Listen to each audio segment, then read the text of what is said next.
साफ सफाई आज मैं देखा, मैं बहुत हर्ष और खुशी से बोल रहा हूँ। This is great. बहुत बहुत अभिनंदन विधायक जी, देवेंद्र जी जोशी जो विधायक थे सुरसागर से, महेंद्र सिंह जी पूर्व अध्यक्ष जी, और युवा मोर्चा के पूर्व प्रदेश अध्यक्ष जिन्होंने बहुत मेहनत और कर्मठता से पूरे प्रदेश में अच्छे काम किए, ऐसे हिमांशु शर्मा जी, और जोधपुर के इस कार्यक्रम में उपस्थित सभी भाइयों और बहनों, और विशेष रूप में इस कार्यक्रम में बड़ी संख्या में आए हुए मेरे युवा मोर्चा के साथियों, आप सबको विशेष रूप में स्वागत है और धन्यवाद। जैसे ऐलान जी ने बता रहा था, मैं बैंगलोर से सांसद हूं और मेरे विधानसभा में, मेरे लोकसभा में लाखों संख्या में राजस्थान से आए हुए लोग हैं। शायद मैं अगर यहां आपसे पूछेंगे कि आप में से कितने लोगों के परिवार में बैंगलोर में कोई रहते हैं, शायद 80 से ऊपर प्रतिशत लोग इस सभा में बोलेंगे कि किसी ना एक व्यक्ति आपके परिवार से बैंगलोर में है। बेंगलोर और राजस्थान का रिश्ता ऐसा है, और मैं हमेशा बोलता हूं, मैं अपने युवा मोर्चा के कई साथियों से मैं भी बोला हूं, भले राजस्थान के ऑफिशियल एमपीज का नंबर 25 होगा, पर मैं भी राजस्थान को रिप्रेजेंट करता हूं, क्योंकि राजस्थान के लाखों लोग मेरे लिए वोट दिए हैं, मेरे लिए मेरे चुनाव में काम करते हैं, और मेरे लिए वो अपना आशीर्वाद दिए हैं। इसलिए मैं कर्नाटका के साथ साथ राजस्थान को भी पार्लियामेंट में मैं प्रतिनिधित्व करता हूं। ये मेरा सौभाग्य है। और साथियों, मेरे अनुभव से मैं बोल रहा हूं, मैं जब 19 में पहली बार सांसद बने, तब मेरा आयु 18 था, 18 ईयर्स, 28 ईयर्स। तो कई कार्यक्रम करने के लिए, बाकी ये करने के लिए संसाधन का, कुछ सपोर्ट का बहुत आवश्यकता था। बाकी मेरे क्षेत्र में जो भी पॉलिटिकल लीडर्स थे, सब बड़े बड़े थे, उम्र में भी बड़े थे, अनुभव में भी बड़े थे, और स्वाभाविक रूप में संसाधन को इकट्ठा करने में भी बहुत बड़े थे। मैं जैसे एमपी बना, अगले साल ही कोविड हो गया, तो लोगों के बीच जाना, मेडिकल कैंप लगाना, किसी को ऑक्सीजन कॉन्सेंट्रेटर दिलाना, हॉस्पिटल में भर्ती करना, किसी को दवाई देना, ये बहुत बड़ा चुनौती हो गया। मैं आज इस मंच को उपयोग करते हैं, मैं आप सबको आपके माध्यम से राजस्थानी समाज जो बेंगलोर में है, मेरे अभिभावक है, मैं उनको धन्यवाद करना चाहता हूं, क्योंकि वो लोग मेरे साथ खड़े हैं। जब मेरे ऑफिस के प्रिंटर कार्ट्रिज देने से जरूरतमंद लोगों को दवाई देने के लिए, ऑक्सीजन कॉन्सेंट्रेटर को इकट्ठा करने के लिए, पुलिस को, बाकी को कुछ मदद देने के लिए, राजस्थान समाज के युवा बैंगलोर में मेरे साथ कदम से कदम मिलाकर मेरे साथ खड़े हो गए।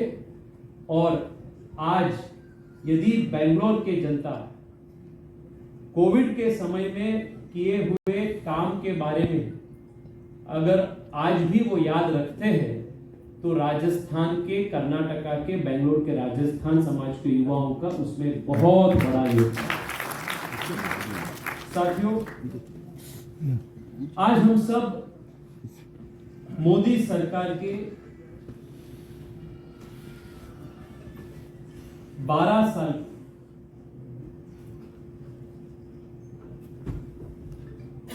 सफलता को चर्चा करने के लिए हम सब यहां उपस्थित हुए हैं।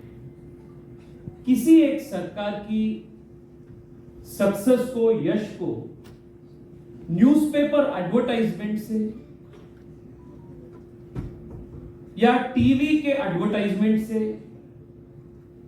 या उसी पार्टी के नेताओं के भाषण से कभी हम किसी एक सरकार की सक्सेस को या यश को हम असेस नहीं कर सकते।